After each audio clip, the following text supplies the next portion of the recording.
आज हमारा लेक्चर जो है वो आज न्यूटन्स लॉज ऑफ मोशन पे हम जा रहे हैं।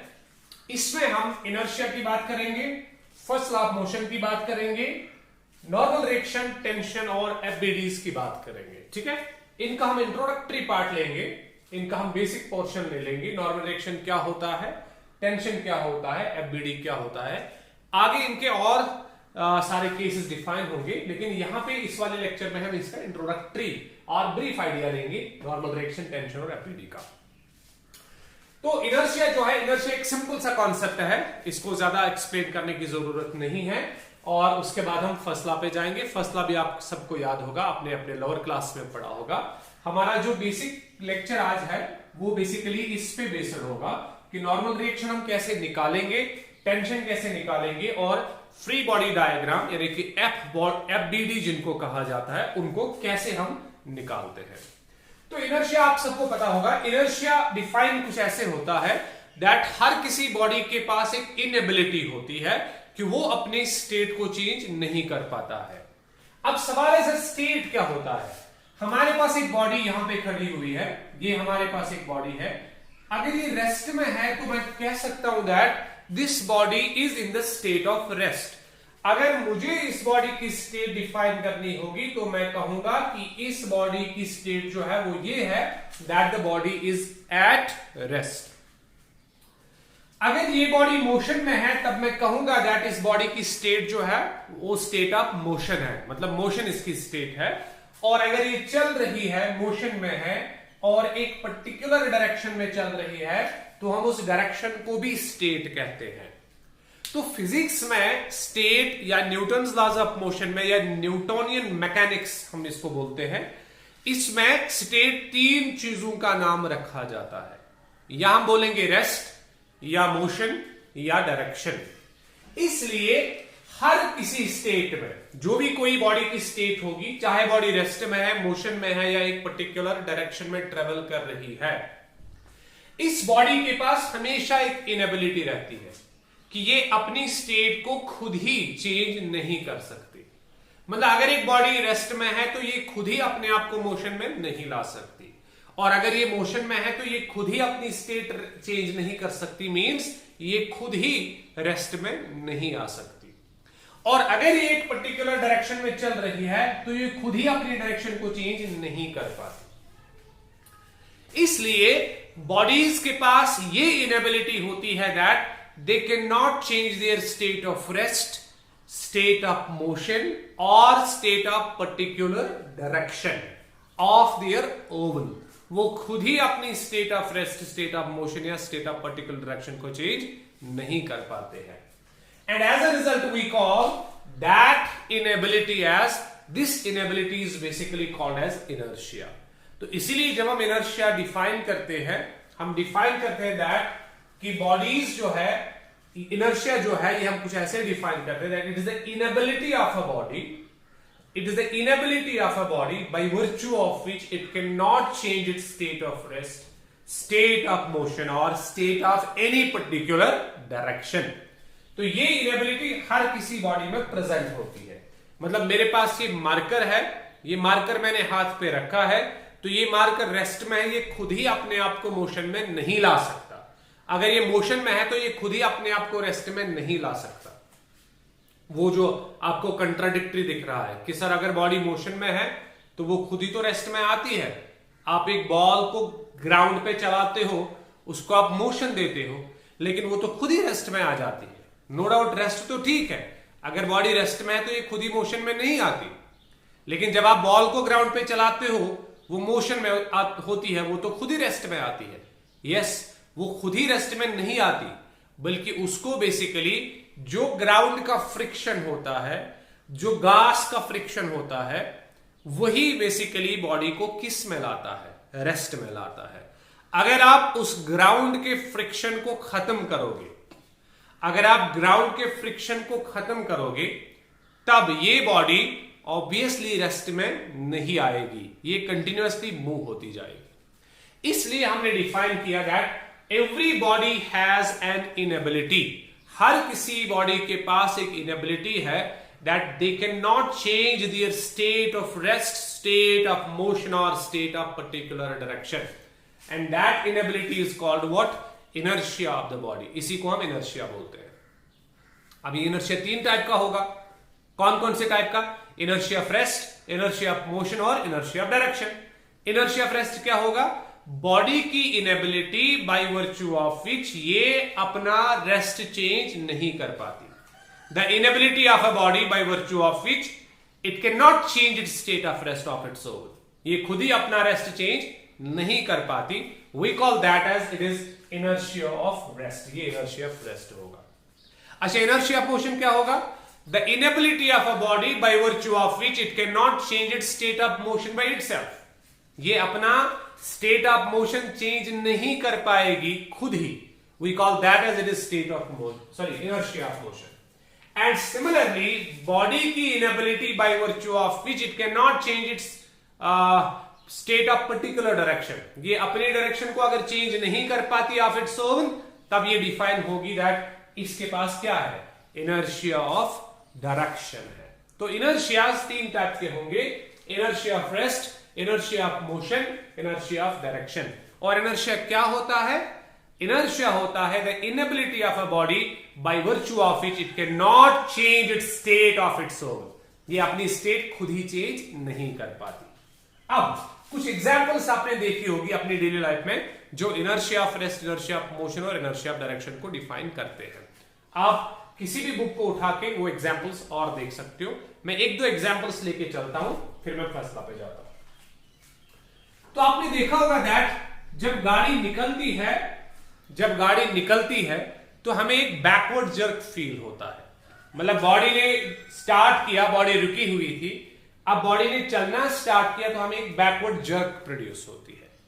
या बॉडी जो है, या कार जो है, या व्हीकल जो है, जब उसका ड्राइवर एब्रप्टली ब्रेक मारता है तो आगे की तरफ जो है झुक जाते हैं। ठीक है ना? ये आगे की तरफ झुकने का क्या मतलब है?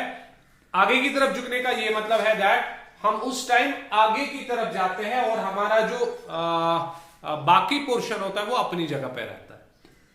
मतलब ये है दैट जब गाड़ी स्टार्ट होती है तो हमें एक बैकवर्ड जर्क फील होती है, और जब गाड़ी अचानक रुकती है तो हमें एक फॉरवर्ड जर्क फील होती है। ये जर्क्स जो आप देख रहे हो, ये दोनों जर्क्स बेसिकली इस इनर्शिया की वजह से होती है। मैं इन 2 जर्क्स को डिफाइन करना चाहता हूं दैट ये कैसे होती है। बेसिकली जब आप एक गाड़ी में होते हो, when you are in a vehicle, आप एक गाड़ी में हो, फॉर एग्जांपल ये गाड़ी में बंदा बैठा है, ठीक है ना? तो जब गाड़ी स्टार्ट होती है तो इसकी जो मोशन है, पहले इसके लोअर पार्ट को मोशन मिलती है। इस पर्सन के, पैसेंजर के लोअर पोर्शन जो है उसको मोशन मिलती है, और फिर मोशन ट्रांसमिट होना शुरू हो जाती है to the upper portion of the person. Means say that कि पहले इसका लोअर पोर्शन मोशन में आता है, लेकिन अपर पोर्शन जो है वो रेस्ट में ही होता है। आप समझो, ये मेरे पास एक पैसेंजर है, इसका ये लोअर पोर्शन है और ये अपर पोर्शन है। जब गाड़ी ने निकलना स्टार्ट किया, ये गाड़ी निकलना स्टार्ट हो रही है, आप देखो ये गाड़ी निकलना स्टार्ट हो रही है, तो पहले इस वाले पोर्शन को क्या होगा? इस वाले पोर्शन को मोशन मिलेगी, ये वाला पोर्शन पहले रेस्ट में ही रहेगा। मतलब यहां से यहां तक मोशन को थोड़ा सा टाइम लगेगा पहुंचने में। तो मैंने क्या किया, ये मेरा हाथ एक व्हीकल का लोअर पोर्शन है, ये व्हीकल है, ये पैसेंजर का लोअर पोर्शन है, ये इसका अपर पोर्शन है। तो व्हीकल ने स्टार्ट किया चलना, आप देखो व्हीकल जब स्टार्ट करती है चलना तो ये मार्कर जो है पीछे की तरफ चला जाता है, ऊपर वाला पोर्शन इसका पीछे की तरफ चला जाता है। देखो ये ऐसे, क्योंकि मैंने मार्कर को 2 हिस्सों में बांट लिया है। देखो पहले मोशन जो है वो लोअर पोर्शन को मिलती है, अपर पोर्शन का स्टेट ऑफ रेस्ट होता है, इनर्शिया ऑफ रेस्ट। ये अपर पोर्शन खुद ही अपने आप को मोशन में नहीं ला पाता, ये अपर पोर्शन, जब तक कि ना मोशन ट्रांसमिट हो जाए यहां से लेके यहां तक। तो इसके पास क्या है? इसके पास इनर्शिया ऑफ रेस्ट है। किसके पास? अपर पोर्शन ऑफ बॉडी के पास इनर्शिया ऑफ रेस्ट है। लोअर पोर्शन मोशन में आती है, लेकिन इसके पास इनर्शिया ऑफ रेस्ट होता है, तो बैकवर्ड जर्क फील होता है। जब व्हीकल निकलती है, जब व्हीकल निकलती है तो पहले पैसेंजर का लोअर पार्ट मोशन में आता है, अपर पार्ट मोशन में नहीं आता, क्योंकि इसके पास इनर्शिया ऑफ रेस्ट होता है। ये रेस्ट में होता है, ये खुद ही अपने आप को मोशन में नहीं ला पाता, इसलिए इसको बैकवर्ड जर्क फील हो जाती है। इसी तरह से जब ये बॉडी अब चलना स्टार्ट हो रही है, ये चलना स्टार्ट हो रही है, जब ये व्हीकल का ड्राइवर अचानक ब्रेक मारता है, तब पहले लोअर पोर्शन किस में आता है? ये लोअर पोर्शन रेस्ट में आएगा। अपर पोर्शन के पास मोशन ही होती है और रेस्ट को थोड़ा टाइम लगेगा ऊपर जाने में। तो जब लोअर पोर्शन किस में आया? रेस्ट में। अपर पोर्शन के पास पहले से मोशन पड़ी हुई थी, तो हमें फॉरवर्ड जर्क प्रोड्यूस होती है, फील होती है। तो इसलिए हमारे पास इनर्शिया का सिंपल कॉन्सेप्ट है। कॉन्सेप्ट क्या है? दैट बॉडीज के पास इनेबिलिटी होती है बाय वर्च्यू ऑफ विच, जिसकी वजह से वो बॉडीज अपने स्टेट को चेंज नहीं कर पाती। वो अगर रेस्ट में है तो वो रेस्ट में ही रहना चाहती है, अगर वो मोशन में है तो वो मोशन में ही रहना चाहती है, और अगर उनके पास एक पर्टिकुलर स्टेट ऑफ डायरेक्शन है तो वो उसी डायरेक्शन को कंटिन्यू करना चाहती है। वो अपना डायरेक्शन खुद ही चेंज नहीं कर पाते। पर्टिकुलर डायरेक्शन की एग्जांपल आपने देखी होगी। देखो, जब आप एक गाड़ी में होते हो और ड्राइवर एक कर्व को क्रॉस करता है, ट्रेस करता है। ये मेरे पास एक फॉर एग्जांपल गाड़ी चल रही है और इधर इसको कर्व क्रॉस करनी है। ये पैसेंजर इधर है। देखो, जब ये गाड़ी स्ट्रेट लाइन में चलती है तो इस पैसेंजर की एक पर्टिकुलर डायरेक्शन ऑफ मोशन होती है, कुछ ऐसे। फिर अचानक जब ये मुड़ जाती है, इस पैसेंजर की इनर्शिया ऑफ डायरेक्शन जो है काम करना स्टार्ट होती है। मतलब ये पैसेंजर चाहता है मैं उसी डायरेक्शन में रहूं जिस डायरेक्शन में मैं चल रहा हूं। देखो, इनर्शिया ऑफ डायरेक्शन ये होता है। मैंने क्या कहा? Inertia of direction, inertia of motion और इनर्शिया ऑफ रेस्ट क्या होता है? एक बॉडी अगर रेस्ट में है तो ये रेस्ट में ही रहना चाहती है, इसके पास इनेबिलिटी होती है क्योंकि अपना रेस्ट चेंज नहीं कर पाती। एक बॉडी अगर मोशन में है तो ये मोशन में ही रहना चाहती है क्योंकि इसके पास इनेबिलिटी होती है अपना स्टेट ऑफ मोशन चेंज करने की। इसी तरह से एक बॉडी अगर एक पर्टिकुलर डायरेक्शन में चल रही है तो ये हमेशा चाहेगी कि मैं इसी पर्टिकुलर डायरेक्शन में रहूं, मैं अपनी पर्टिकुलर डायरेक्शन को चेंज ना करूं। तो वही हाल इसका होता है। ये अंदर जो पैसेंजर बैठा है ये चाहता है कि मैं इसी पर्टिकुलर डायरेक्शन में चलता रहूं, लेकिन व्हीकल जो है, व्हीकल मुड़ना स्टार्ट होती है। आप देखो तो पैसेंजर को क्या होगा? जब व्हीकल ऐसे मुड़ना स्टार्ट करेगी, कुछ ऐसे, तो पैसेंजर का क्या होगा? Passenger away from the centre of curve जो है वो मूव होगा। इसीलिए जब गाड़ी कर्व पे होती है तो हम कुछ ऐसे मूवमेंट दिखाते हैं, away from the centre of curve. Curve जो है, कर्व के सेंटर से दूर हम चले जाते हैं। तो ये किसकी वजह से होता है? ये होता है इनर्शिया डायरेक्शन की वजह से। ठीक है ना? तो इनर्शिया का कॉन्सेप्ट हमें क्या देता है कि बॉडीज के पास ये प्रॉपर्टी होती है कि वो हमेशा उसी स्टेट में रहना चाहती है जिस स्टेट में वो चलती रहती है या जिस स्टेट में वो होती है। अगर वो रेस्ट में है तो रेस्ट में ही रहेगी, अगर वो मोशन में है तो वो मोशन में ही रहेगी, और अगर वो एक पर्टिकुलर डायरेक्शन में चल रही है तो ये एक पर्टिकुलर डायरेक्शन में ही चलेगी। और इनर्शिया इंपॉर्टेंट चीज को डिफाइन करता है। ये बताता है कि जिस बॉडी का मास जितना ज्यादा होगा उस बॉडी का उतना ज्यादा इनर्शिया भी होगा। कैसे?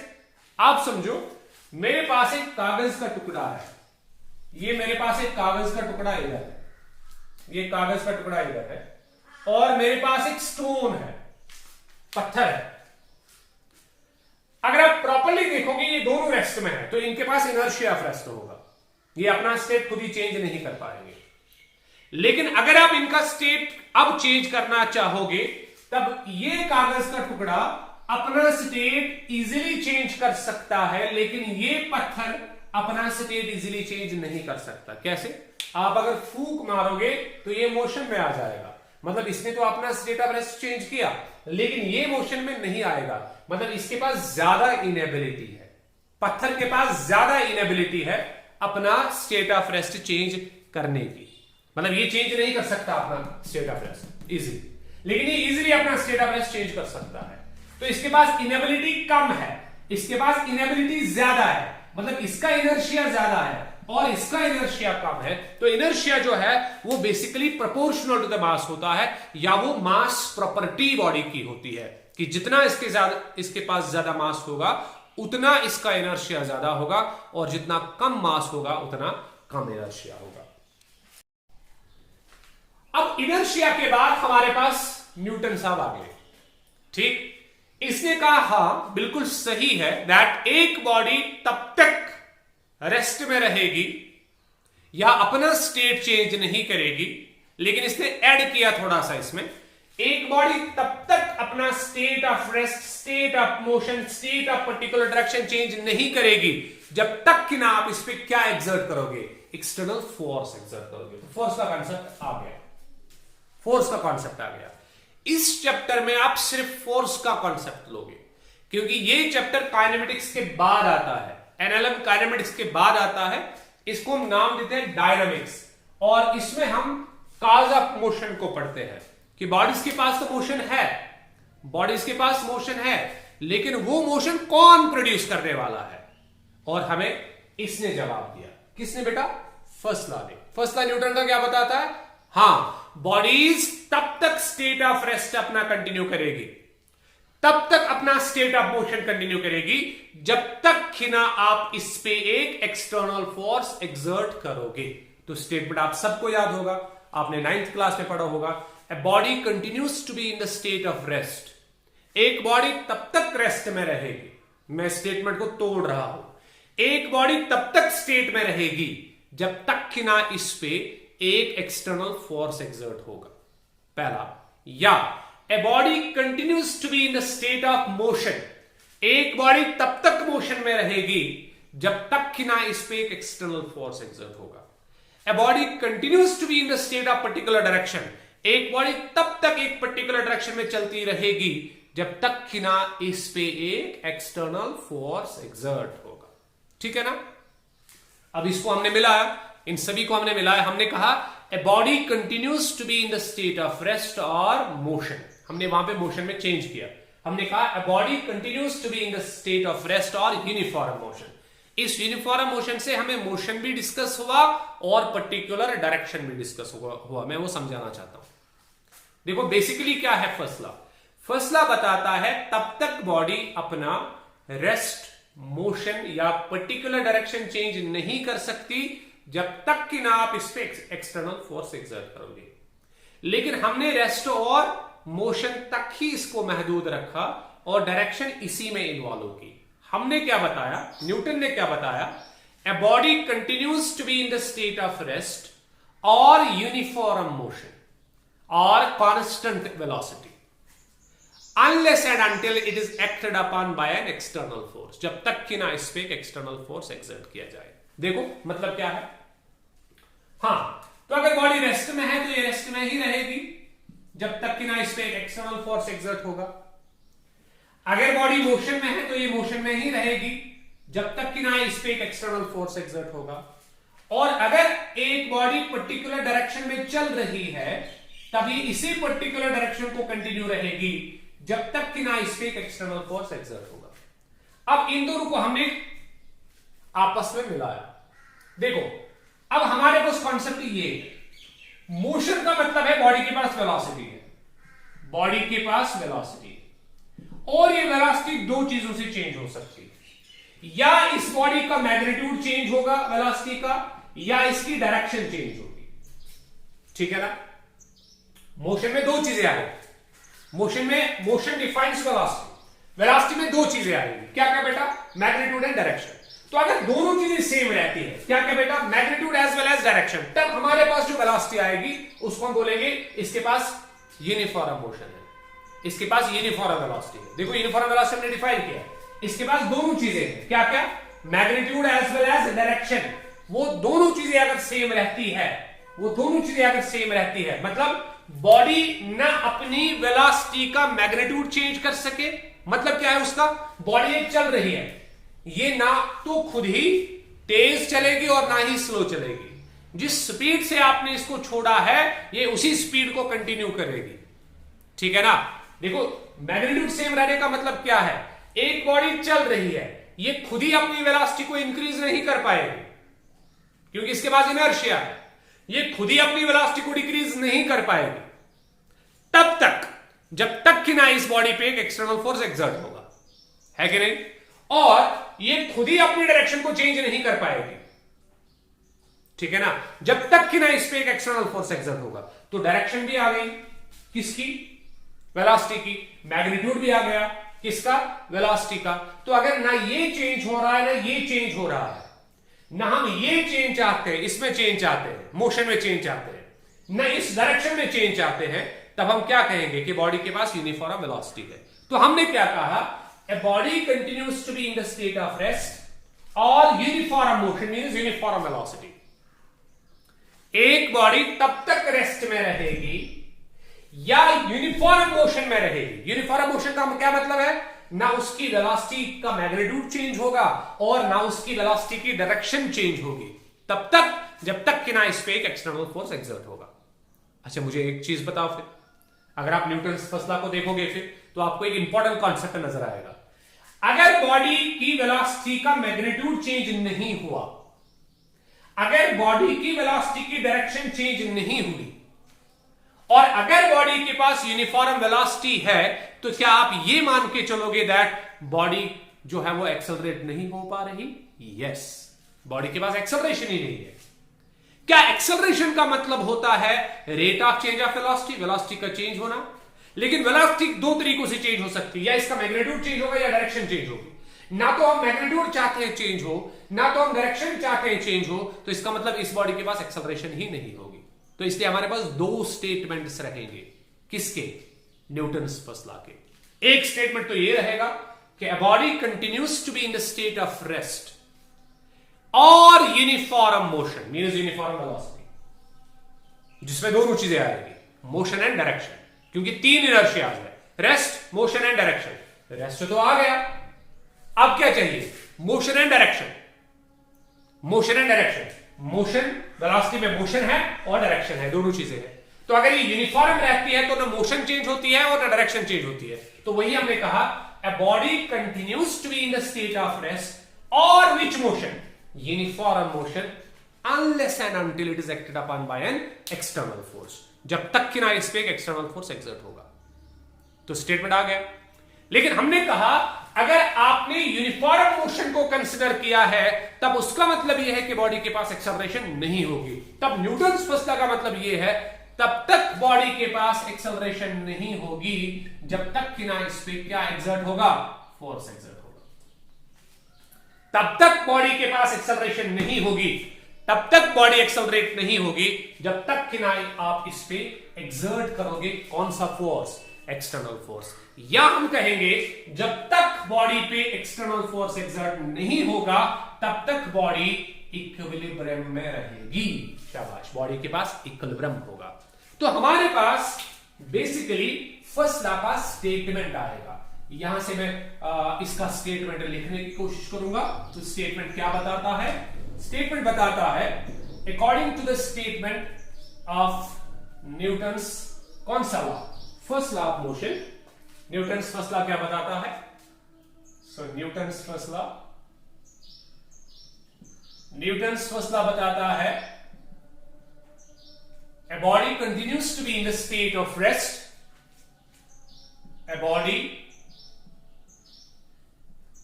continues to be in the state of rest, in the state of rest or uniform motion, or uniform motion। इसके पास यूनिफॉर्म मोशन तब तक रहेगी जिसको हमने नाम दिया अभी कौन, यूनिफॉर्म वेलोसिटी, अनलेस जब तक कि ना इस पे it is acted upon by external force, जब तक कि ना इस पे एक्सटर्नल फोर्स को एक्सर्ट किया जाए। ठीक है ना। और इसका कंक्लूजन क्या है? कंक्लूजन क्या है लॉ का? कंक्लूजन ऑफ लॉ का कंक्लूजन क्या है? लॉ का कंक्लूजन ये है कि तब तक बॉडी एक्सेलरेट नहीं कर पाएगी जब तक कि ना इस पे एक्सटर्नल फोर्स एक्सर्ट किया जाएगा। Body can not be accelerated, body can not be accelerated, body को तब तक एक्सेलरेट नहीं किया जा सकता, body can not be accelerated unless it is not acted upon by an external force, unless it is not acted upon by an external force। जब तक कि ना इस पे एक एक्सटर्नल फोर्स को एक्सर्ट किया जाए तब तक आप बॉडी को एक्सेलरेट नहीं कर पाओगे। What does that mean? That is, if F is equal to 0, अगर बॉडी पे नेट फोर्स 0 के बराबर होगा, then A is also 0, तब उसकी एक्सेलरेशन भी किसके बराबर होगी? 0 के बराबर होगी। ठीक है, तो हम बेसिकली अगर आप देखोगे, हम जब फर्स्ट लॉ देखते हैं न्यूटन का, तो न्यूटन फर्स्ट लॉ स्टार्ट किससे होता है? फोर्स से स्टार्ट होता है। तो हम यहां पे बेसिकली फोर्स पढ़ना चाहते हैं। ये सारा चैप्टर जो है ये फोर्स के इर्द गिर्द घूमता रहेगा। हर किसी क्वेश्चन में आप फोर्स की बात करोगे। ठीक है, तो हमने लिखा F net is equal to 0, अगर एफ नेट 0 के बराबर है then a is equal to 0। इस फर्स्ट लॉ को हम लॉ ऑफ इनर्शिया भी बोलते हैं, बिकॉज आपने देखा होगा दैट हम inertia of the body change कराना चाहते हैं, हम इसका स्टेट ऑफ रेस्ट चेंज कराना चाहते हैं, हम इसका स्टेट ऑफ मोशन और state of particular direction change कराना चाहते हैं। और इसके का वो तभी चेंज हो सकता है जब आप इस पे एक एक्सटर्नल फोर्स एक्सर्ट करोगे। That's why Newton's first law is also called law of inertia. इसको हम लॉ ऑफ इनर्शिया भी बोलते हैं और ये फोर्स की डेफिनेशन भी देता है हमें, इसलिए इसको लॉ ऑफ फोर्स भी कहते हैं। It's also called law of inertia और लॉ ऑफ फोर्स बिकॉज हम इसमें इनर्शिया चेंज करना चाहते हैं बॉडी का, और ये हमें फोर्स की डेफिनेशन भी बताता है। अच्छा, फोर्स क्या होता है फिर according to first law? Force वो एक्सटर्नल एजेंसी है, फोर्स वो क्वांटिटी है जब वो एक बॉडी पे अप्लाई किया जाए तो ये बॉडी का इनर्शिया चेंज कर सके। ये तो आपको मालूम है। फोर्स वो क्वांटिटी है विच when applied on a body, जब वो बॉडी पे अप्लाई किया जाए, कैन चेंज, वो चेंज करना चाहिए, वो चेंज कर सकता है। क्या? Inertia of the body. मतलब अगर बॉडी रेस्ट में है तो इसको मोशन में लाना चाहिए, अगर मोशन में है तो इसकी मोशन को चेंज कराना चाहिए, या तो रेस्ट में लाएगा, या इसकी वेलोसिटी को इंक्रीज करेगा, या वेलोसिटी को डिक्रीज करेगा, या इसके डायरेक्शन को चेंज करेगा। तो this is also called, it is also called, इसको हम और एक नाम देते हैं, also called as law of inertia, यहां हम इसको लॉ ऑफ इनर्शिया बोलते हैं, और लॉ ऑफ फोर्स, या हम लॉ ऑफ फोर्स भी इसको बोलते हैं। और डेफिनेशन ऑफ फोर्स क्या है? डेफिनेशन ऑफ फोर्स क्या है बेटा? डेफिनेशन ऑफ फोर्स, फोर्स वो क्वांटिटी है, force is that quantity, force वो क्वांटिटी है विच when applied on a body, जब वो एक बॉडी पे अप्लाई की जाएगी on a body, can change the state of body, ये इसकी स्टेट को चेंज कर पाए, स्टेट ऑफ बॉडी। ठीक है, ये हमारे पास फोर्स की डेफिनेशन आ गई। तो कॉन्सेप्ट ये है कि जो भी आप न्यूटन्स लॉज ऑफ मोशन में पढ़ोगे वो सारा फोर्स के इर्द गिर्द ही रहेगा, और यहां पे जो फोर्सेस की बात हम करेंगे वो हमेशा कॉन्टैक्ट फोर्सेस होंगे। ये इंपॉर्टेंट कॉन्सेप्ट है। न्यूटन्स लॉज ऑफ मोशन में जिन फोर्सेस की भी हम बात करेंगे वो हमेशा कॉन्टैक्ट फोर्सेस ही रहेंगे, क्योंकि आपको याद होगा हमारे पास बहुत सारे फोर्सेस होते हैं, नॉन कॉन्टैक्ट फोर्स होते हैं, कॉन्टैक्ट फोर्स होते हैं, ठीक है ना। तो नॉन कॉन्टैक्ट फोर्स में आपको याद होगा उसमें ग्रेविटेशनल फोर्स आता है, इलेक्ट्रोस्टैटिक फोर्स आता है, वीक न्यूक्लियर फोर्स आता है, न्यूक्लियर फोर्स आता है, ठीक है ना, वो बेसिक फोर्स में आते हैं, और कॉन्टैक्ट फोर्स में बहुत सारे फोर्सेस आते हैं, ठीक है। लेकिन यहां पे जो हमारा कंसर्न रहेगा न्यूटन्स लॉज ऑफ मोशन में, जो कंसर्न हमारा रहेगा वो रहेगा उन सारे कॉन्टैक्ट फोर्सेस के लिए जो कॉन्टैक्ट फोर्सेस दुनिया में एग्जिस्ट हो रहे हैं। और उन कॉन्टैक्ट फोर्सेस में हमें कौन कौन से फोर्सेस है, कॉन्टैक्ट फोर्स में हमें कौन कौन से फोर्सेस पढ़ने होंगे, यहां पे मैं वो सिखाना चाहता हूं आपको। तो यहां पे जो कॉन्टैक्ट फोर्स में फोर्सेस हमें पढ़ने होंगे जिनका जिक्र यहां पे आएगा, जिनको हमें स्टडी करना होगा यहां पे। उसमें पहले आएगा, पहला फोर्स जो आएगा दैट्स कॉल्ड नॉर्मल रिएक्शन। पहला फोर्स कॉन्टैक्ट फोर्सेस का। तो यहां पे डिस्कशन किन के बारे में होगा? कॉन्टैक्ट फोर्सेस के बारे में। और उन कॉन्टैक्ट फोर्स में पहला फोर्स हमारे पास क्या आएगा बेटा? नॉर्मल रिएक्शन फोर्स, जिसको हम अभी पढ़ेंगे, नॉर्मल रिएक्शन फोर्स। उसके बाद आएगा टेंशन, टेंशन फोर्स और टेंशनल फोर्स भी आप बोल सकते हो। उसके बाद हमारे पास आएगा, टेंशन फोर्स के बाद हमारे पास आएगा स्प्रिंग फोर्स। यहां पे हम स्प्रिंग फोर्सेस की बात करेंगे न्यूटन्स लॉज ऑफ मोशन में। थोड़ा सा हम स्प्रिंग्स को डिस्कस करेंगे आगे। और यहां पे हमारे पास और एक फोर्स आएगा दैट्स कॉल्ड फ्रिक्शनल फोर्स, जो हम फ्रिक्शन में डिस्कस करेंगे इसी चैप्टर में। ठीक है, तो ये फोर्सेस बेसिकली, ये चार फोर्सेस की बात न्यूटन्स लॉज ऑफ मोशन में होगी। क्योंकि न्यूटन्स लॉज जो है, न्यूटन्स लॉज ऑफ मोशन में सारे फोर्सेस जो डिस्कस होते हैं वो कॉन्टैक्ट फोर्स होते हैं। और कॉन्टैक्ट फोर्सेस हमारे पास ये टाइप के हो सकते हैं, normal reaction, tensional force, spring force और फ्रिक्शनल फोर्स। अभी बिगिनिंग में हम थोड़ा सा इंट्रोडक्शन इन दो फोर्सेस का लेंगे। किस किस का बेटा? एक तो नॉर्मल रिएक्शन का कॉन्सेप्ट हम लेंगे और दूसरा टेंशन फोर्स का कॉन्सेप्ट हम लेंगे। तो पहले हम नॉर्मल रिएक्शन पे जाते हैं। नॉर्मल रिएक्शन क्या होती है? देखो बेटा, नॉर्मल रिएक्शन का कॉन्सेप्ट क्या है? जब बॉडीज के बीच में कहीं पे भी कांटेक्ट बनता है, जब एक बॉडी दूसरे बॉडी को प्रेस कर रही होती है, किसी भी पॉइंट पे जब आपने देखा कि एक बॉडी दूसरी बॉडी को प्रेस कर रही है, ये मेरे पास फॉर एग्जांपल एक बॉडी है और इसके ऊपर में और एक बॉडी रख रहा हूं, कुछ ऐसे, तब इस बॉडी के सरफेस ने मेरे हाथ के सरफेस को प्रेस किया और मेरे हाथ की सरफेस ने भी इस बॉडी को प्रेस किया। कांटेक्ट बना। जहां पे कांटेक्ट बना, जिस पॉइंट पे भी कांटेक्ट बना, तो उस पॉइंट पे मेरे हाथ ने इस बॉडी को और इस बॉडी ने मेरे हाथ को प्रेस किया होगा।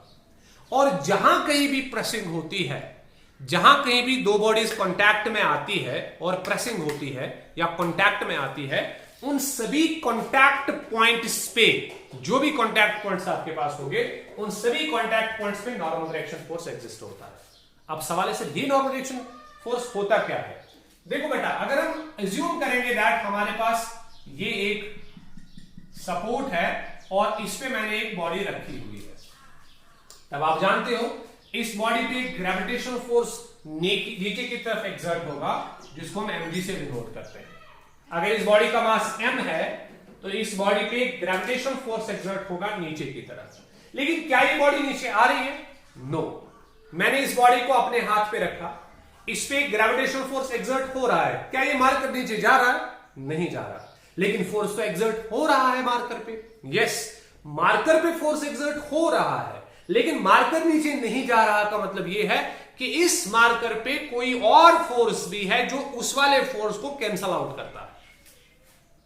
आप समझो, मार्कर पे ग्रेविटेशनल फोर्स नीचे की तरफ एक्सर्ट हो रहा है, मार्कर पे नीचे की तरफ ग्रेविटेशनल फोर्स एक्सर्ट हो रहा है, लेकिन मार्कर इस फोर्स का नहीं मानता, मार्कर नीचे नहीं जाता।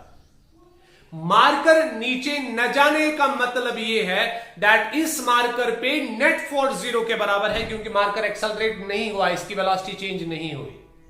इसका मतलब इस पे नेट फोर्स 0 होगा। अच्छा, नेट फोर्स 0 कैसे होगा? mg ने नीचे की तरफ इसको खींचा, ऊपर की तरफ कोई और फोर्स है जो इस mg को बैलेंस करना चाहता है। ये ऐसे, और वो फोर्स कौन सा है? वही बेसिकली ये है। कौन बेटा? Normal reaction. अब ये नॉर्मल रिएक्शन क्यों बोलते हैं इसको? क्योंकि ये फोर्स हमेशा नॉर्मल टू द बॉडी होता है या normal to the surfaces in contact होता है। और प्रोवाइड कौन करता है? बेसिकली ये सरफेस जो है, मेरा हाथ जो है, मेरे हाथ ने इस बॉडी पे ऊपर की तरफ एक फोर्स एक्सर्ट किया। मेरे हाथ ने कांटेक्ट पॉइंट पे इस बॉडी पे ऊपर की तरफ एक फोर्स एक्सर्ट किया। उस ऊपर की तरफ जो फोर्स है उसने mg को बैलेंस किया। तो मैं कहूंगा दैट मेरे हाथ ने इस मार्कर को क्या दी? इसको सर इसने ये दी। क्या बेटा? नॉर्मल रिएक्शन दी। सो नॉर्मल रिएक्शन होता क्या है फिर? Normal reaction is the perpendicular force. ये एक नॉर्मल फोर्स होता है जो पॉइंट ऑफ कॉन्टैक्ट पे परपेंडिकुलर होगा। देखो इधर पॉइंट ऑफ कॉन्टैक्ट है, वहीं से नॉर्मल रिएक्शन स्टार्ट होगी और बॉडी पे परपेंडिकुलर होगी। देखो ये नॉर्मल रिएक्शन है, किसने दी? इसने दी। किस पे दी? इस पे दी। क्यों? क्योंकि इसने इस बॉडी को प्रेस किया, ये बॉडी इस बॉडी के साथ कांटेक्ट में आ गई।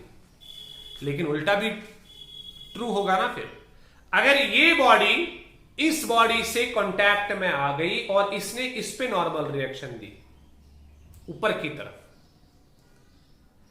जब ये बॉडी इस बॉडी के साथ कांटेक्ट में आती है तो ये इसको ऊपर की तरफ नॉर्मल रिएक्शन प्रोवाइड करती है। तब ये बॉडी भी तो इसके बॉडी के साथ कांटेक्ट में है, ये भी तो इस पर नॉर्मल रिएक्शन एक्सर्ट करेगी नीचे की तरफ।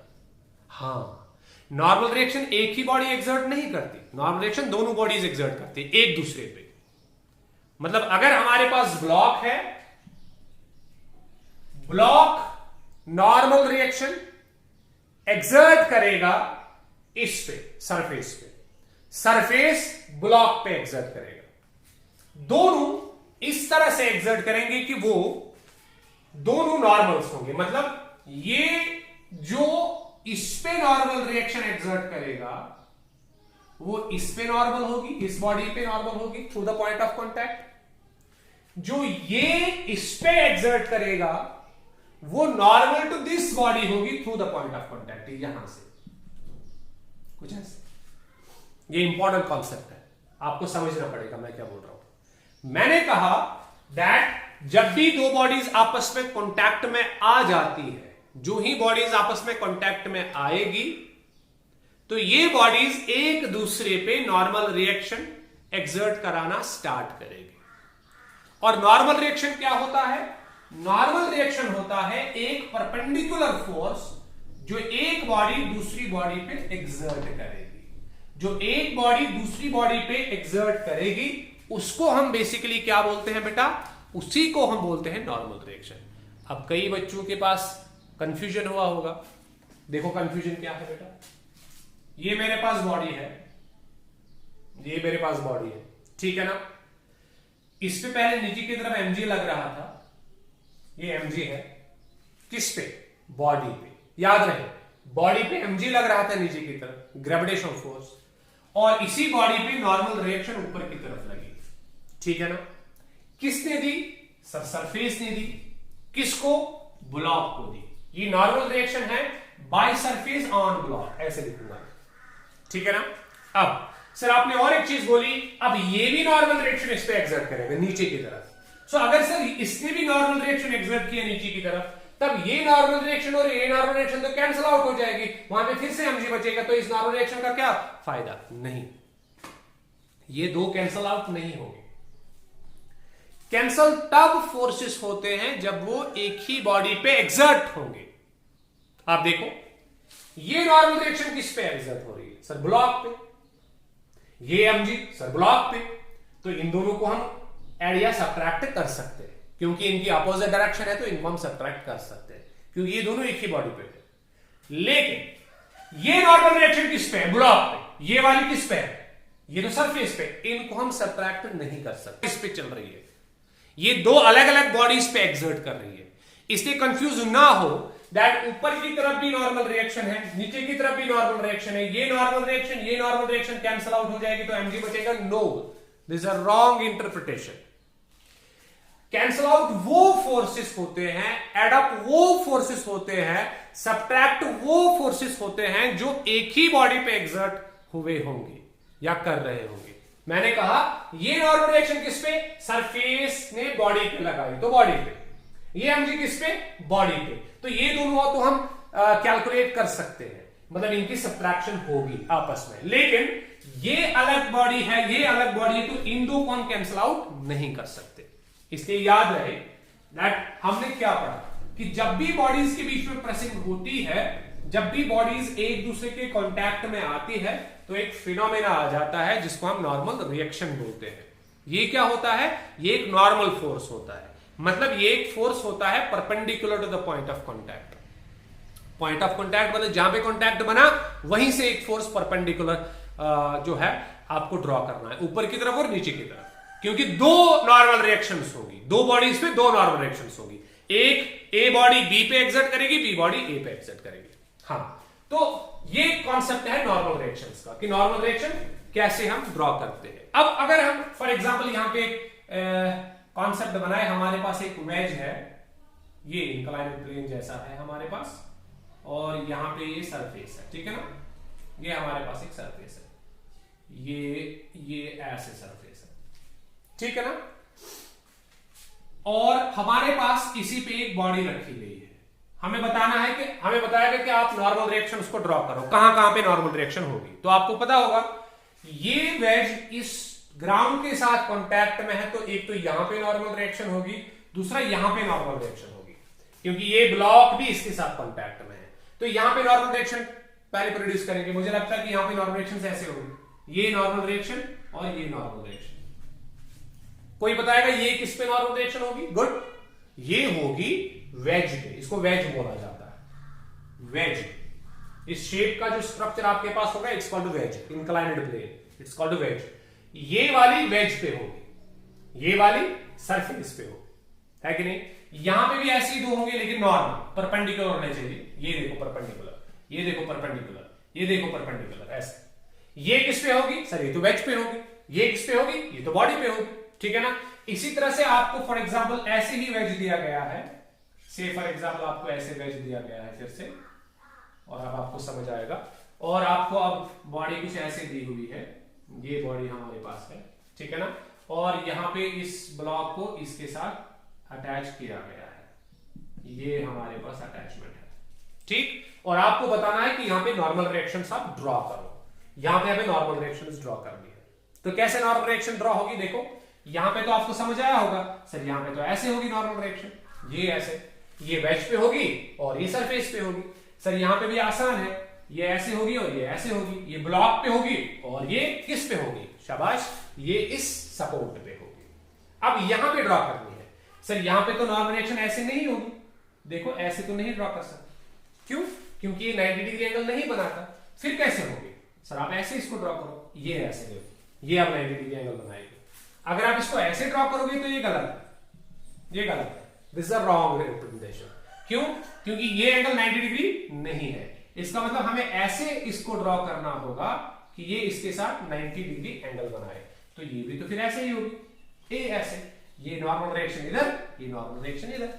ये किस पे होगी? सर ये तो वेज पे होगी। अच्छा ये वाली किस पे होगी? सर ये ब्लॉक पे होगी, ठीक है ना।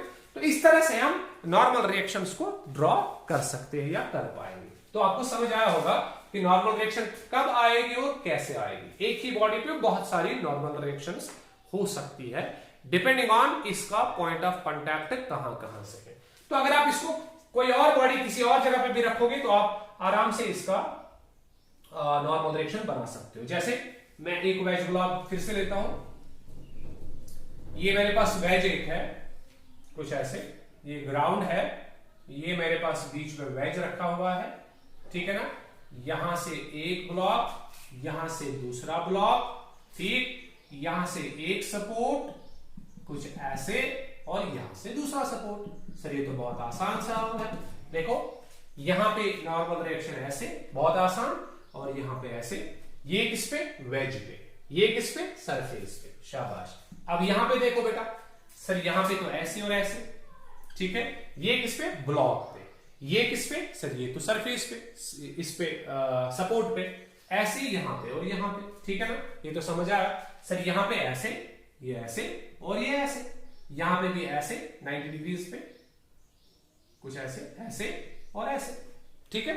तो ये हमारे पास नॉर्मल रिएक्शंस का कोर्स रहेगा कि हम कैसे नॉर्मल रिएक्शंस को ड्रॉ करेंगे। इसके बाद आता है हमारा what's called tension force. Tension force क्या होता है?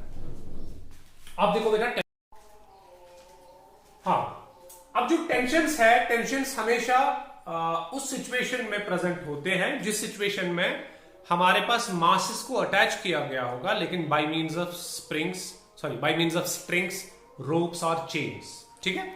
हमारे पास फॉर एग्जांपल एक मास यहां पे है, इसको अटैच किया गया है by means of a string या by means of a chain, यहां पे इसको अटैच किया गया है, और ऊपर एक सपोर्ट रखा गया है। है। देखो ये एक सपोर्ट है, ये स्प्रिंग है और ये मास नीचे लटका हुआ है, ठीक है।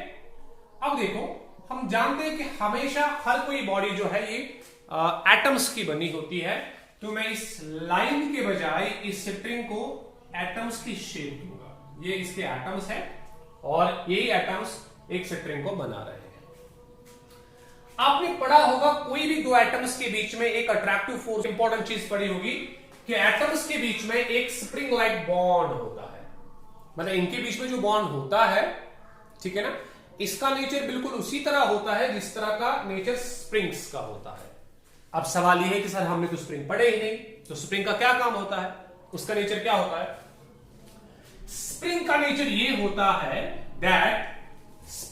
ये होता है दैट अगर आप एक स्प्रिंग को एक पॉइंट पे टाई करोगे, इधर आपने इसको टाई किया, ठीक है ना, बंद किया इसको, अगर आप इसको खींचोगे कुछ ऐसे इधर, फिर आपने इसको छोड़ा तो ये वापस चला जाएगा, ठीक है ना। तो वापस चला जाएगा का ये मतलब है दैट ये स्प्रिंग क्या चाहता है कि मैं अपनी ओरिजिनल पोजीशन को रिस्टोर करूं, मैं अपनी ओरिजिनल पोजीशन पे वापस जाऊं। इसलिए हमेशा जब भी आप इसको खींचोगे ये अंदर मेरे अपोजिट डायरेक्शन में एक फोर्स एक्सर्ट करेगा। मैंने इसको इधर खींचा तो ये इस डायरेक्शन में एक फोर्स एक्सर्ट करेगा, क्रिएट करेगा, प्रोड्यूस करेगा अंदर से, सो दैट ये अपने आप को उसी ओरिजिनल पॉइंट पे लेके जाना चाहता है जिस ओरिजिनल पॉइंट से आपने इसको खींचा था। उस फोर्स को हम रिस्टोरिंग फोर्स बोलते हैं। तो रिस्टोरिंग फोर्स क्या होता है? इट इज दैट फोर्स, ये वो फोर्स होता है which tries to restore the bodies, जो बॉडीज को अपनी ओरिजिनल पोजीशन रिस्टोर करने में मदद कर देता है, ठीक है। सेम चीज यहां पे होती है। अगर आपके पास अब दो एटम्स है और उनके बीच में एक स्प्रिंग लाइक बॉन्ड है, सपोज ये एक एटम है और इसके बीच में एक स्प्रिंग लाइक बॉन्ड है और फिर दूसरा एटम है, ठीक है। अगर आप इन दो एटम्स की पोजीशन को चेंज करना चाहो, सपोज आप इन दो एटम्स को एक दूसरे के नजदीक ला रहे हो या एक एटम को दूसरे एटम से दूर लेके जा रहे हो, तब स्प्रिंग अपनी प्रॉपर्टी का यूज करेगा, बॉन्ड अपनी स्प्रिंग लाइक प्रॉपर्टी का यूज करेगा कि वो इन एटम्स को अपनी ओरिजिनल पोजीशन पे वापस लाने की कोशिश करेगा। मतलब वहां पे एक फोर्स एक्सर्ट होगा। तो आप इस एटम को इधर लेके जाओ तो ये इसको वापस खींचेगा, आप इस एटम को इधर लेके जाओ ये उसको इधर खींचेगा, ठीक है ना। अब सेम चीज यहां पे भी देखने को मिलेगी। जब आप इस ब्लॉक को नीचे की तरफ लेके जाते हो, जब आप ये ब्लॉक अटैच करते हो और ये ग्रेविटी से नीचे की तरफ जाता है, ग्रेविटी के पुल की वजह से नीचे की तरफ आता है, तो ये वाला एटम जो है ये नीचे की तरफ आता है, फिर स्प्रिंग लाइक बॉन्ड जो है यहां पे स्प्रिंग लाइक बॉन्ड होता है, फिर ये वाला एटम होता है, ठीक है ना। तो जब ये वाला एटम नीचे की तरफ गया तो ये वाला एटम अपनी रिस्टोरिंग फोर्स की प्रॉपर्टी की वजह से इसको ऊपर की तरफ खींचता है। मतलब ये वाला एटम इसको नीचे नहीं जाने देगा, या ये वाला एटम चाहेगा कि ये नीचे ना जाए और ये इसको ऊपर की तरफ खींचने की कोशिश करेगा, तो ऊपर की तरफ एक फोर्स एक्सर्ट होगा, तो टेंशन ऊपर की तरफ होगा, ठीक है ना। अब यहां पे क्या होगा, इस पॉइंट पे क्या होगा? अगर आप देखोगे इस पॉइंट पे क्या होगा, इस पॉइंट पे आपको समझ आएगा कि यहां पे जो टेंशन है वो ऐसे होगा, नीचे की तरफ होगा। क्यों? क्योंकि जब ये वाली लाइन नीचे की तरफ चली जाएगी, जब ये वाली लाइन नीचे की तरफ जाना चाहती है, या जब ये वाली लाइन नीचे की तरफ जाएगी, ठीक है ना, तो ये चाहेगा कि ये भी हमारे साथ आ जाए, तो ये इस पे भी एक फोर्स एक्सर्ट करेगा नीचे की तरफ लाने के लिए। जब ये नीचे की तरफ आएगा या ये दूर चला जाएगा, ठीक है ना, जब ये नीचे आ रहे, ये भी नीचे आ रहा है, ये भी नीचे आ रहा है, सारे नीचे आ रहे हैं, तो ये चाहेगा कि ये इसके बीच में जो स्प्रिंग है वो चाहेगा कि ये भी हमारे साथ ही आए, तो ये इस पे एक फोर्स एक्सर्ट करेगा नीचे की तरफ लाने के लिए, ठीक है ना। तो एज ए रिजल्ट आपके पास जब भी स्प्रिंग होगा, जब भी आपके पास स्प्रिंग होगा, तब उस स्ट्रिंग पे हमेशा दो टेंशन्स क्रिएट होंगे अगर वो दोनों एंड्स पे टाइड है। अगर वो दोनों एंड्स पे टाई किया गया है, यहां पे टाई किया गया है विद द ब्लॉक, यहां पे इस फ्लोर के साथ टाई किया गया है, तब आपको ये मान के चलना होगा कि जब भी आप टेंशन्स को ड्रॉ करोगे तो आप इनको ऐसे ड्रॉ किया करोगे। देखो कैसे, ये मैंने एक फ्लोर बनाया, रूफ बनाया, इसके साथ मैंने एक स्ट्रिंग टाई की और यहां पे एक ब्लॉक को हैंग किया, तब इस पे टेंशन्स कुछ ऐसे होंगे, ये ऐसे होगा और ये ऐसे होगा। और आप देख पाओगे टेंशन कैसे क्रिएट होता है। टेंशन हमेशा क्रिएट ऐसे होता है कि वो जो टाइड पॉइंट है, टाइड पॉइंट से अपोजिट डायरेक्शन में हमेशा टेंशन क्रिएट होता है, मतलब बॉडी के अपोजिट डायरेक्शन में। ये बॉडी है, इस पे आप बैठो तो इधर की तरफ, ये बॉडी इस पे आप बैठो तो इधर की तरफ, मतलब away from the body, body से दूर हमेशा टेंशन को आपको बनाना होगा। तो यहां पे आप बैठो तो ऊपर की तरफ, यहां पे बैठो तो नीचे की तरफ, ठीक है, अवे फ्रॉम द बॉडी। तो अगर मेरे साथ एक स्ट्रिंग टाइड है तो टेंशन जो है वो मेरे से बाहर की तरफ होगा, ठीक है ना। और एक बात जो आपको याद रखनी होगी, दैट जब तक स्ट्रिंग सेम रहेगा तब तक टेंशन भी सेम रहेगा, और अगर स्ट्रिंग चेंज हो रहा है तो टेंशन भी चेंज होगा। कैसे, देखो अब मेरे पास कुछ ऐसे हैं, एक ब्लॉक इधर है, ये एक स्प्रिंग इधर है, सॉरी ये एक स्ट्रिंग इधर है, फिर उसके बाद एक और ब्लॉक इधर है, फिर एक और ब्लॉक इधर है, सपोज कुछ ऐसे, और फिर ये इधर टाई किया गया है कुछ ऐसे, और ये इधर टाई किया गया है कुछ ऐसे। हमें बोला जाता है कि इनके टेंशन्स को ड्रॉ करो। तो टेंशन ड्रॉ करने का सिंपल सा तरीका है, ये यहां पे अवे फ्रॉम दिस, यहां पे अवे फ्रॉम दिस, लेकिन सेम टेंशन, टी यहां पे भी, टी यहां पे भी, या T1 यहां पे भी, T1 यहां पे भी। क्यों? क्योंकि स्ट्रिंग सेम है।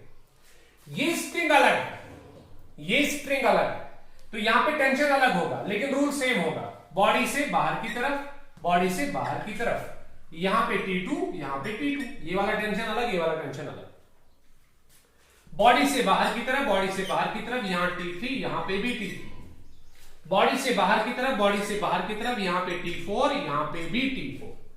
तो टेंशन्स को ऐसे ड्रॉ किया जाएगा दैट वो हमेशा बॉडी से बाहर की तरफ ड्रॉ किए जाएंगे। जैसे मैं यहां पे आपको सिखाना चाहता हूं, आपके पास एक ब्लॉक है और इस ब्लॉक को ऐसे हैंग किया गया है कुछ ऐसे, उसके बाद और एक ब्लॉक यहां पे है, इसको ऐसे हैंग किया गया है, उसके बाद स्ट्रिंग ऐसे है, और उसके बाद इसको यहां पे टाई किया गया है। आपको फिर से कहा गया कि टेंशन ड्रॉ करो, तो हम सिंपली टेंशन से ऐसे ड्रॉ करेंगे, ब्लॉक से दूर की तरफ, और यहां से भी अवे, यहां से अवे, यहां से अवे, यहां से अवे, यहां से अवे, कुछ ऐसे, ठीक है। तो यहां पे टेंशन T1, यहां पे भी T1, यहां पे T2, यहां पे भी T2, यहां पे T3, यहां पे भी T3, ठीक। अब कभी कभी हमें कुछ ऐसे अरेंजमेंट्स मिलते हैं जहां पे आपको टेंशन ड्रॉ करने होते हैं। लाइक आपको एक पुली मिलेगी, सपोज आपको एक पुली मिली है, ये यहां पे टाई की गई है और इस पे एक स्ट्रिंग को ऐसे रखा गया है, ये स्ट्रिंग ऐसे है, ठीक, कुछ ऐसे, यहां पे एक ब्लॉक है, यहां पे दूसरा ब्लॉक है। इसको आप आगे पढ़ोगे, it's called Atwood's machine. Pulleys पे हम बहुत सारे क्वेश्चंस करने वाले हैं आगे, तो इसको हम एडवर्ड्स मशीन भी बोलते हैं। ये सबसे सिंपलेस्ट पुली मास सिस्टम है। हम इस टाइम पुली मास सिस्टम नहीं पढ़ रहे, हम टेंशन को ड्रॉ करना चाहते हैं, तो टेंशन कैसे ड्रॉ होगा। अब देखो यहां पे टेंशन कैसे ड्रॉ होगा, ये स्ट्रिंग जो है ये तब एक ही स्ट्रिंग माना जाएगा जब ये पुली आपके पास जो है मासलेस बोली जाएगी। और आपके कोर्स में 11th क्लास के कोर्स में आपको हमेशा बोला जाएगा कि स्ट्रिंग और पुली दोनों मासलेस है। सर अगर स्ट्रिंग मासलेस नहीं होगा तो, अगर स्ट्रिंग मासलेस नहीं होगा तब टेंशन्स एक ही स्ट्रिंग में अलग अलग भी हो सकते हैं। मतलब अगर ये स्ट्रिंग आपने मासलेस नहीं लिया, ये स्ट्रिंग मासलेस नहीं लिया, तब ये जरूरी नहीं है कि यहां पे टेंशन T है, यहां पे भी T होगा, नो। ये तब उन एजम्पशंस में पॉसिबल है जब आप ये मान के चलोगे दैट ये जो आपने स्ट्रिंग लिया ये मासलेस स्ट्रिंग है, मतलब इसका मास नेग्लिजिबल है, ठीक। और ये पुली भी अगर आप मासलेस मानते हो, इसका मास नेग्लिजिबल मानते हो, फ्रिक्शनलेस मानते हो कि फ्रिक्शन नहीं है, मास नहीं है, तब याद रखें कि ये पुली अगर मासलेस है, फ्रिक्शनलेस है, और स्ट्रिंग अगर खुद मासलेस है, तब मान के चलो दैट ये पूरा स्ट्रिंग जो है ये एक ही स्ट्रिंग माना जाएगा, इसको दो पार्ट्स में डिवाइड नहीं करना है। पुली मास सिस्टम में याद रखो दैट ये सारा स्ट्रिंग एक ही माना जाएगा, इसको अलग और इसको अलग नहीं माना जाएगा। कब? अगर आप ये मान के चलते हो दैट आपके पास जो पुली है ये मासलेस फ्रिक्शनलेस है और हमारे पास स्ट्रिंग भी मासलेस है, तब जरा टेंशन को ड्रॉ करेंगे। इधर टेंशन ऐसे, इधर पुली से ऐसे, इधर टेंशन बाहर की तरफ, पुली से बाहर की तरफ। ये अगर टी है तो ये भी टी, ये भी टी, ये भी टी, क्योंकि स्ट्रिंग सेम है। ठीक है ना, ये समझ आ? हाँ, तो इस तरह से हम टेंशन को आगे आगे ड्रॉ करते जाएंगे, आगे आगे ऐसे ही टेंशन को हम ड्रॉ करते जाएंगे। अब सवाल है सर ये टेंशन आपने क्यों पढ़ाया हमें अभी? देखो क्यों, क्योंकि अगर हम first law, Newton's first law की न्यूमेरिकल्स को देखें तो हम कुछ न्यूमेरिकल्स को इस टेंशन से और एफबीडी से सॉल्व कर सकते हैं। इससे पहले कि मैं उन न्यूमेरिकल्स पे जाऊं, मैं पहले एफबीडी आपको बताता हूं। एफबीडी क्या होता है? एफबीडी का मतलब होता है फ्री बॉडी डायग्राम। ये आपको लिखने की जरूरत नहीं है, आप अपनी जगह पे अपनी लैंग्वेज में इसको नोट कर सकते हो। ठीक है, ये कुछ मेथड्स है, टेक्निक्स है जो हमें यूज होगी न्यूमेरिकल्स को करने के लिए।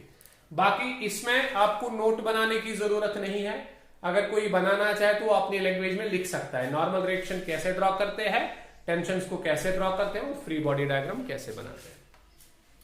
फ्री बॉडी डायग्राम बताता है कि जब आपके पास एक ही बॉडी पे बहुत सारे फोर्सेस एक्सर्ट होते होंगे तब आप इसका फ्री बॉडी डायग्राम बनाओ। हमने बोला कि फ्री बॉडी डायग्राम क्या है?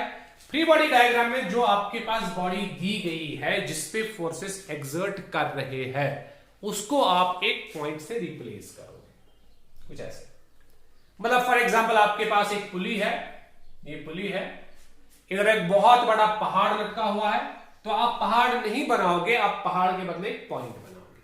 उसी का मतलब ये है कि जब भी हम फ्री बॉडी डायग्राम बनाएंगे तो हम हर किसी बॉडी को रिप्लेस करेंगे एक पॉइंट से, जिसका हमें फ्री बॉडी डायग्राम बनाना है। अब उस पॉइंट पे उन सारे लगने वाले फोर्सेस को रिप्रेजेंट करेंगे अपनी अपनी डायरेक्शन में, जिस डायरेक्शन में वो लग रहे हैं। किनको रिप्रेजेंट करेंगे? सारे उन फोर्सेस को रिप्रेजेंट करेंगे जो उस पॉइंट पे लग रहे हैं, उनको नहीं जो ये लगा रही है। मतलब बॉडी हमारे पास है, ये हमारे पास बॉडी है, इस पे दो फोर्स एक्सर्ट हो रहे हैं इस बॉडी पे। एक ग्रेविटी नीचे की तरफ, यहां मैं दिखाना चाहूंगा आपको दैट आपको फ्री बॉडी डायग्राम का कॉन्सेप्ट समझ आए। ये मेरे पास एक सरफेस है, इस पे मैंने एक बॉडी रखी हुई है, इस पे दो फोर्स एक्सर्ट कर रहे हैं। एक तो mg नीचे की तरफ एक्सर्ट करेगा, दूसरा ये इसको नॉर्मल रिएक्शन ऊपर की तरफ देगा, हम ये जानते हैं। और एक बात है, ये भी इसको नॉर्मल रिएक्शन नीचे की तरफ देगा कि नहीं? ये किसने दिया? सर ये बॉडी ने दिया। किसको दिया? सर सरफेस को दिया। ये किसने दिया? सर ये सरफेस ने दिया। किसको दिया? बॉडी को दिया। अगर हम इसका फ्री बॉडी डायग्राम बनाए तो हम एक पॉइंट बनाएंगे, बॉडी को पॉइंट से रिप्रेजेंट किया। अब वो सारे फोर्सेस हम रिप्रेजेंट करेंगे अपनी अपनी डायरेक्शन में जो इस पे लग रहे हैं, वो नहीं जो ये लगा रही है। ये बॉडी कौन फोर्स लगा रही है? सर ये वाला तो ये लगा रही है, तो इसको नहीं लिखना है। अच्छा, लग कौन कौन रहा है? सर एक तो नीचे की तरफ mg लग रहा है ये, और ऊपर की तरफ नॉर्मल रिएक्शन लग रहा है। ये इसका फ्री बॉडी डायग्राम बन गया। तो फ्री बॉडी डायग्राम बनाते समय आपको कुछ चीजों का ध्यान रखना है। एक, बॉडी को आप रिप्रेजेंट करोगे एक पॉइंट से, और दूसरा आप उन्हीं फोर्सेस को फ्री बॉडी डायग्राम में बनाओगे जो बॉडी पे लग रही है, और उन फोर्सेस को कंसिडर नहीं करोगे जो बॉडी लगा रही है बाकी बॉडीज पे। ठीक, जो बॉडी पे लग रहे हैं फोर्स उन्हीं को बनाओगे। सपोज हम एक यहां पे एक कॉन्सेप्ट ले लेंगे। सपोज मेरे पास एक वेज है, ये मेरे पास एक वेज है कुछ ऐसे, ठीक, और मेरे पास ये बॉडी है, ये बॉडी मेरे पास है। अब इस बॉडी का फ्री बॉडी डायग्राम हमें बनाना होगा। तो हम जानते हैं इस बॉडी पे क्या होगा? सर एक तो नॉर्मल रिएक्शन होगी, ये an normal to the body. ये कौन एक्सर्ट करेगा? सर वेज करेगा एक्सर्ट, किस पे? बॉडी पे एक्सर्ट करेगा। दूसरा ग्रेविटेशनल फोर्स होगा, सर वो तो नीचे की तरफ होगा, gravitational force mg। Gravitational force हमेशा और अपनी तरफ खींचती है, normal to the ground. Ground पे परपेंडिकुलर, ये ग्राउंड है इस पे परपेंडिकुलर, ऐसे नहीं, ऐसे नॉर्मल रिएक्शन होगा। किसका? इसका। किस पे? इस पे। ठीक है, तो अगर इस बॉडी का फ्री बॉडी डायग्राम आपको बनाना है तो आप इधर डॉट लिखोगे, फिर इसका एन ड्रॉ करोगे ऐसे, ये एन ड्रॉ करोगे आप ऐसे, सर ये एन है इसका, और यहां से mg ड्रॉ करोगे, सर ये mg है। तो अपनी डायरेक्शन से, ये नहीं कि आपको डायरेक्शन चेंज करनी होगी, नहीं, अपनी डायरेक्शन से जो डायरेक्शन दी गई है उसी डायरेक्शन में आपको वो फोर्सेस ड्रॉ करने होंगे। सिमिलरली अगर मुझे फ्री बॉडी डायग्राम यहां पे बनाना होगा तो मुझे लगता है कि हम आसानी से इसका फ्री बॉडी डायग्राम बना सकते हैं एडवर्ड्स मशीन का।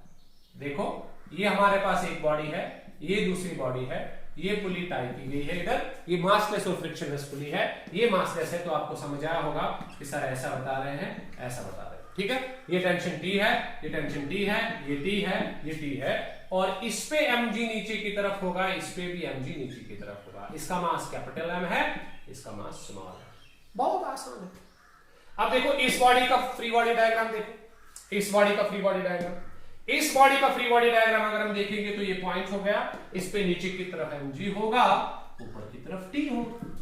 सर ये T, ये इसका नहीं है, ये इसका है कि नहीं? इसके तो दो ही है, एक mg और ये T। हाँ, अगर इस पे कोई और फोर्स इधर की तरफ होता तो हम वो भी रिप्रेजेंट करते, कोई फोर्स इधर की तरफ होता तो हम वो भी रिप्रेजेंट करते। तो ये फ्री बॉडी डायग्राम का कॉन्सेप्ट है, और इसी फ्री बॉडी डायग्राम के कॉन्सेप्ट से हम कुछ न्यूमेरिकल्स को सॉल्व कर सकते हैं। किस पे? न्यूटन्स फर्स्ट लॉ पे। लाइक हमें पूछा गया कि हमारे पास एक बॉडी है, सिंपल सा न्यूमेरिकल हम लेंगे, हमारे पास एक बॉडी है कुछ ऐसे, ये एक सपोर्ट है, उसके बाद हमने 2 किलो की बॉडी इधर रखी है, ठीक है ना, और फिर 5 किलो की बॉडी इधर रखी है, ठीक है, कुछ ऐसे। ये 5 kg मास इसका है, ये 2 kg मास इसका है। हमें बताया गया है कि what is the tension here and what is the tension here. यहां पे कितना टेंशन होगा, यहां पे कितना टेंशन होगा। पहले तो दूर से दिखाई देता है, यहां पे टेंशन अलग होगा, यहां पे टेंशन अलग होगा क्योंकि सिटरिंग अलग अलग है। तो यहां पे टेंशन ऐसे होगा, है कि नहीं, और यहां पे ऐसे होगा, है कि नहीं। तो इसको हम क्या मान के चलेंगे, T1, ये T1 टेंशन, ठीक। और यहां पे ऐसे होगा, और अगर आप इधर भी बनाओगे तो T2 इधर होगा, ये भी T2। ये समझ आया? अब देखो, अब इस बॉडी पे पहले ग्रेविटेशनल फोर्स एक्सर्ट होगा नीचे की तरफ 5G, 5 टाइम्स G mg, ठीक। हमें निकालना है T1 और हमें निकालना है T2। हम इस बॉडी का पहले फ्री बॉडी डायग्राम ले लेंगे। जरा इस बॉडी का फ्री बॉडी डायग्राम ले लो, इस बॉडी का फ्री बॉडी डायग्राम ले लो। हमें दिया गया है that the whole system is in equilibrium. बोलो बेटा इक्विलिब्रियम में कब होंगे? जब नेट फोर्स कितना होगा, 0 होगा। मतलब जब नेट फोर्स जितना 0 होगा तो एक्सेलरेशन नहीं होगी। हमें वही कॉन्सेप्ट है, इक्विलिब्रियम कब होता है, जब बॉडीज पे नेट फोर्स 0 के बराबर होगा। तो इस बॉडी पे नेट फोर्स 0 के बराबर होगा, इस बॉडी पे नेट फोर्स 0 के बराबर होगा, तो हम वही यहां पे निकालना चाहते हैं। देखो बेटा, इस बॉडी पे mg नीचे की तरफ, तो 5 × g हो गया, ठीक। अब इसको का फ्री बॉडी डायग्राम बनाएंगे। देखो ये बॉडी है, ये बॉडी है, इसका 5g इधर होगा, इसका 5g इधर है, ऊपर की तरफ टेंशन T1 है, ऊपर की तरफ टेंशन T1, ठीक। ये 5 kg बॉडी का फ्री बॉडी डायग्राम। अब इसका फ्री बॉडी डायग्राम बनाएंगे 2 kg का। 2 kg बॉडी का फ्री बॉडी डायग्राम देखो, ऊपर की तरफ T2, ऊपर की तरफ T2, नीचे की तरफ T1, नीचे की तरफ T1, ठीक है ना। और नीचे की तरफ आपको समझ आया होगा सर इसका भी तो ग्रेविटी होगा, mass into acceleration due to gravity, तो नीचे की तरफ mg, वो भी इधर से ही होगा, नीचे की तरफ mg, 2g, so it is 2g here, नीचे की तरफ 2g। तो इसका mg 5 × g, इसका 2g नीचे की तरफ, और इस पे बाकी फोर्स एक्सर्ट होगी, ठीक है। अब देखो बेटा, इसको हम सॉल्व करेंगे, तो ये होगा 5g minus T1 is equal to 0। क्यों? क्योंकि ये दोनों तो अपोजिट डायरेक्शन में है, ये दोनों अपोजिट डायरेक्शन में है, ठीक है ना। तो इनका नेट फोर्स कितना होगा 5G माइनस T1, वो किसके बराबर होगा 0 के बराबर। तो मिलेगा क्या T1 is equal to 5G, है कि नहीं, ये T1 इधर, तो T1 is equal to 5G। G को अगर हम 10 लेंगे तो टेंशन पहला होगा 50 न्यूटन, तो इस वाले पे 50 न्यूटन टेंशन फ्री लिखो। ठीक, अब इसको देखते हैं 2G प्लस T1, ये समझाया क्यों, 2G plus T1 minus T2 is equal to 0। ये जरा देख लो बेटा, इस पे फोर्स क्या क्या है, नीचे की तरफ mg, ये नीचे की तरफ mg, और ऑलरेडी एक टेंशन नीचे की तरफ है तो T1, ऊपर की तरफ T2 है।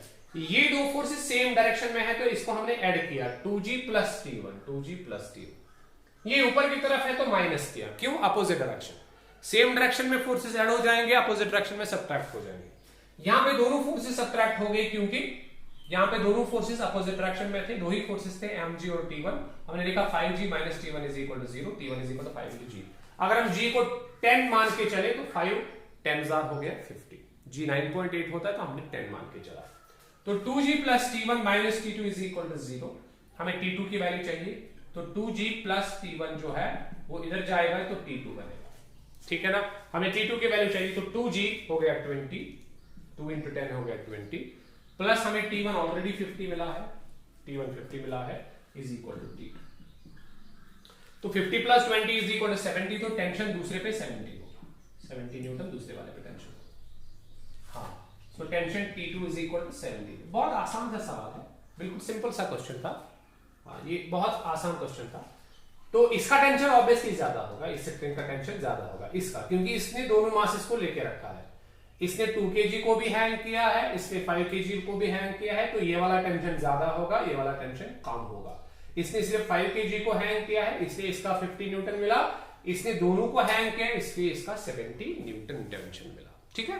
तो ये बेसिकली हमारे पास कॉन्सेप्ट था, what is inertia, first law of motion, normal direction क्या होती है, टेंशन क्या होता है और एफबीडी क्या होता है, ठीक है। आगे हम कुछ और न्यूमेरिकल्स करेंगे, किस पे, आगे हम कुछ और न्यूमेरिकल्स करेंगे first law Newton's first law पे, और हम न्यूटन्स सेकंड लॉ उसके बाद पढ़ेंगे। Thank you.